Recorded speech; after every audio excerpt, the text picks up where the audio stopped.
देश में शायद ही कोई ऐसा शख्स होगा जो गुलमर्ग जाने के सपने न सजोता हो। अगर आप उनमें से एक हैं तो यह एपिसोड आपके लिए है, क्योंकि आज के इस एपिसोड में मैं कवर करने जा रहा हूं गुलमर्ग, जहां पर मैं आपको सिर्फ साइट सीइंग ही नहीं कराऊंगा, बल्कि मैं आपको बताऊंगा कि गुलमर्ग की यात्रा आपकी आसान कैसे हो सकती है। मैं वहां की हिस्ट्री बताऊंगा, वहां की फेमस गंडोला राइड से जुड़ी हुई नियम भी बताऊंगा।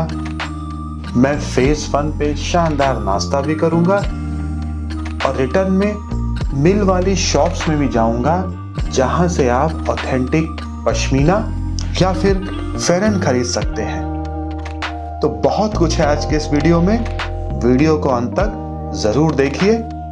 चलिए अपने इस यादगार सफर को शुरू करते हैं।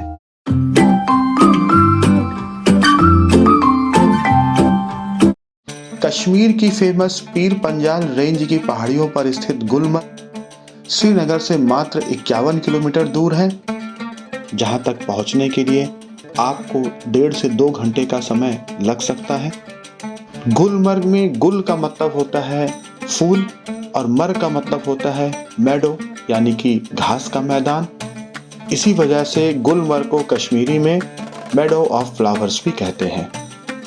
लगभग 2650 मीटर की ऊंचाई पर स्थित गुलमर्ग कश्मीर आने वाले सैलानियों का फेवरेट स्पॉट है, जहां पर प्रायः लोग सर्दियों में स्कीइंग करने आया करते हैं। श्रीनगर में अपने होटल में अर्ली मॉर्निंग ब्रेकफास्ट करने के पश्चात हम लोग गुलमर्ग के लिए निकल चुके हैं। गुलमर्ग के साइट सीइंग में गंडोला का विशेष स्थान है। आप यहाँ की यात्रा 2 प्रकार से प्लान कर सकते हैं। पहला तो यह कि आप श्रीनगर में ही स्टे करें और अगले दिन अर्ली मॉर्निंग गुलमर्ग के लिए निकलें, ताकि शाम होते होते आप गुलमर्ग विजिट करके वापस श्रीनगर आ सकें। इस प्रकार आपका प्लान तो थोड़ा हेक्टिक हो जाता है, पर हाँ, आप गुलमर्ग में होटल स्टे से बच जाते हैं। और यकीन मानिए, श्रीनगर की अपेक्षा में गुलमर्ग के होटल थोड़ा ज़्यादा कॉस्टली हैं।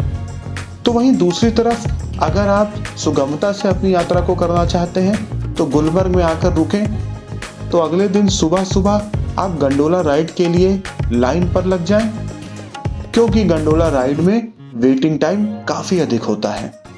इससे आप अपना कीमती समय बचा सकते हैं। हम लोग अपने पैकेज के इंक्लूड व्हीकल से गुलमर्ग पहुंच चुके हैं। यहाँ पर हमको अपनी गाड़ी को ड्रॉप करना होगा, क्योंकि यहाँ से गंडोला ऑफिस तक जाने के लिए आपको गुलमर्ग में संचालित ऑटो या फिर पोनी यानी कि टट्टू को बुक करना पड़ेगा।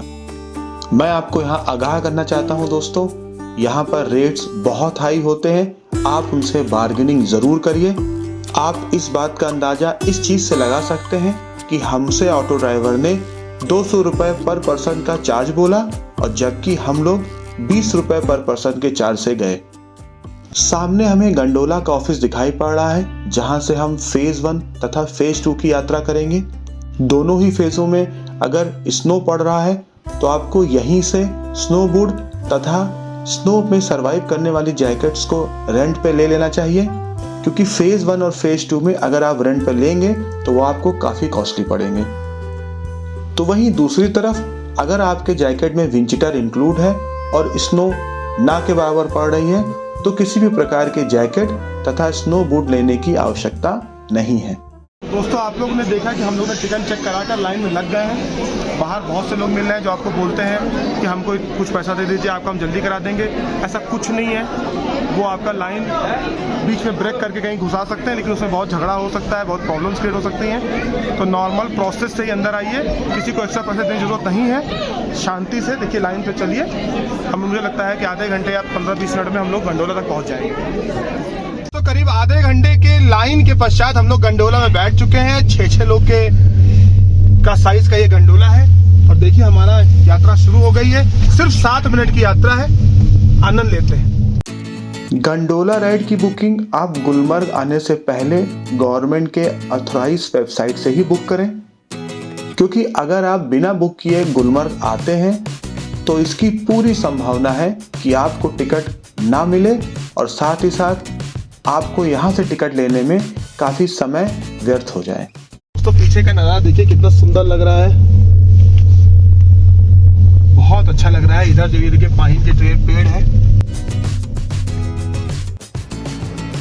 मजा आ गया दोस्तों, बहुत बढ़िया। तो देखा दोस्तों, हम लोग गंडोला फेज 1 पे पहुंच गए हैं और यहाँ पर हल्की हल्की बारिश चल रही है, बहुत तेज हवा चल रही है। अभी मैं कैब डाल रखा था, अभी थोड़ी बारिश रुकी हुई है।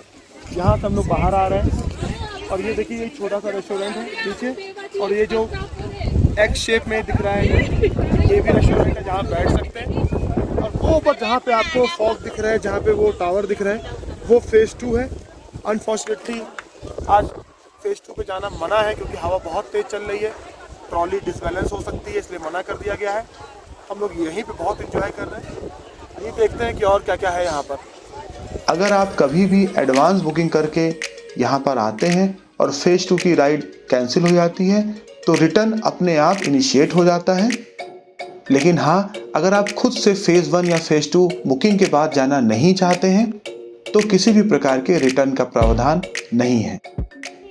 दोस्तों ये है पास्ता हमने लिया है, ये पीछे एक रेस्टोरेंट है देखिए। यहाँ से अंदर काफ़ी भीड़ थी तो मैंने सोचा तो यहाँ कुछ खा ही लेते हैं, देखते हैं पास्ता कैसा है।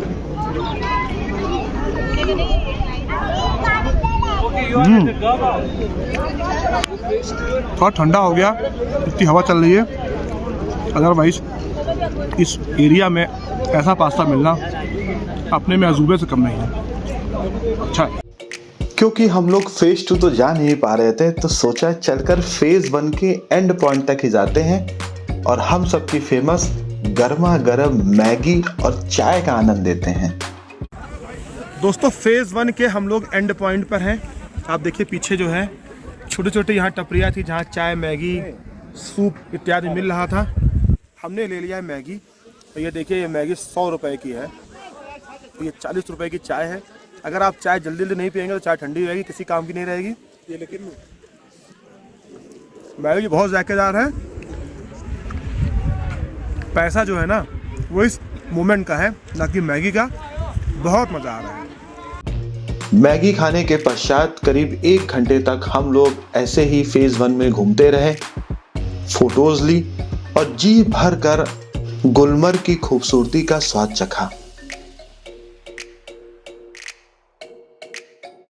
दोस्तों फेज़ 1 में जब आप आते हैं तो आपको लिमिटेड समय के लिए यहाँ छोड़ा जाता है। हम लोग यहाँ पर आ गए थे, 1-1.5 घंटे हमने मस्ती की, मैगी खाई, चाय पिए, आपने देखा हमने पास्ता खाया। अब हम लोग वापस से लाइन में लग गए हैं गुलमर्ग जाने के लिए, जहाँ से हमारी पहला पिकअप हुआ था। इधर देखिए लोग एंजॉय कर रहे हैं, लाइन लंबी लगी हुई है। आते समय हम लोग को आधे घंटे लगे अपने केबल कार में बैठने में और विदिन 7 मिनट हम लोग यहाँ आ गए। अभी मुश्किल से 15 मिनट हुआ है, हम लोग करीब करीब पहुँच ही गए हैं। चलिए वापस लौटते हैं।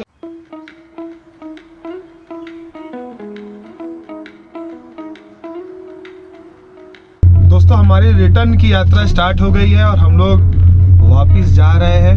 काफ़ी शानदार सफ़र रहा, बहुत ठंडी हवा चल रही थी। अफसोस बस ये है कि फेज़ 2 नहीं जा पाए, कोई बात नहीं, उसका रिफंड हमारे अकाउंट में ऑटोमेटिकली आ जाएगा। चलिए फिर कभी आएंगे तो फेज़ 2 कवर कर लेंगे। नीचे जा रहे हैं।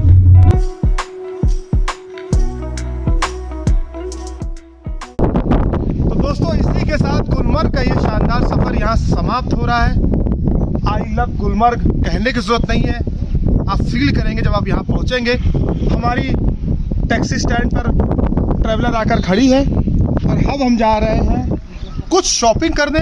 गुलमर्ग अगर आते हैं तो आपको यहाँ के टेक्सटाइल से कपड़े, वूलन कपड़े और सूट ज़रूर लेना चाहिए। मौसम इतना शानदार है, लग रहा है यार कि सूरज कभी अस्त ही ना हो, इतना शानदार मज़ा आ रहा है। चलिए चलते हैं, आगे की जर्नी कंटिन्यू करते हैं। दोस्तों गुलमर्ग से हम लोग श्रीनगर के लिए वापस आ रहे हैं। हमारे ट्रैवल एजेंट ने कहा कि अगर आप ऑथेंटिक पश्मीना, कश्मीरी सूट या फिर फेरेन खरीदना चाहते हैं तो यही सही मौका है, क्योंकि हम लोग पहुंच गए हैं गोखामा, जहां पर कई छोटी बड़ी मिल्स की शॉप्स हैं जिसमें यहाँ के गांव में काम करने वाले लोगों के द्वारा ऑथेंटिक पश्मीना इत्यादि तैयार किया जाता है, वह भी बिल्कुल रिजनेबल रेट में। तो चलिए चलकर कुछ शॉपिंग कर लेते हैं। तो दोस्तों शॉप के अंदर हम लोग आ चुके हैं और यहाँ पर हमारे साथ हैं मुनीर जी, जो हमको पश्मीना शॉल की कुछ टाइप्स दिखाएंगे। बताइए भैया मुनीर जी क्या है ये? हाँ देख लो, ये कैसा शॉल आता है? नॉर्मल शॉल, शीपवुड का शॉल। हाँ ये आता है 200 रुपीज। 200 स्टार्टिंग होती है 200 से। और कितने तक की रेंज है? 1.5 लाख तक शॉल मिलता है। मतलब 200 से लेकर के 1.5 लाख तक की शॉल इस शॉप में आपको मिल जाएगी। और ये होता है अंगूरा वूल। अंगूरा वूल, ये कितने की होगी शॉल? 1100 रुपये। ये 1100 के आसपास है। अच्छा तब तक वूल टाइप के अलग वूल रहता है हर किस्म का। एक आता है इसको बोलते हैं चिनार शॉल। अच्छा चिनार शॉल, चिनार की पत्तियां बनी हुई हैं। हाँ हाँ अरे वाह बड़ा सुंदर लग रहा है। ये कितने का है? ये का 1900 रुपये। 1900 रुपये। तो आप देख रहे हैं दोस्तों कितने वैरायटी के शॉल यहाँ पर है। कानी जरी, हाँ ये देख ये होता है पार्टी वेयर। बहुत सुंदर लग रहा है। ये कितने का होगा? ये 4800। 4800।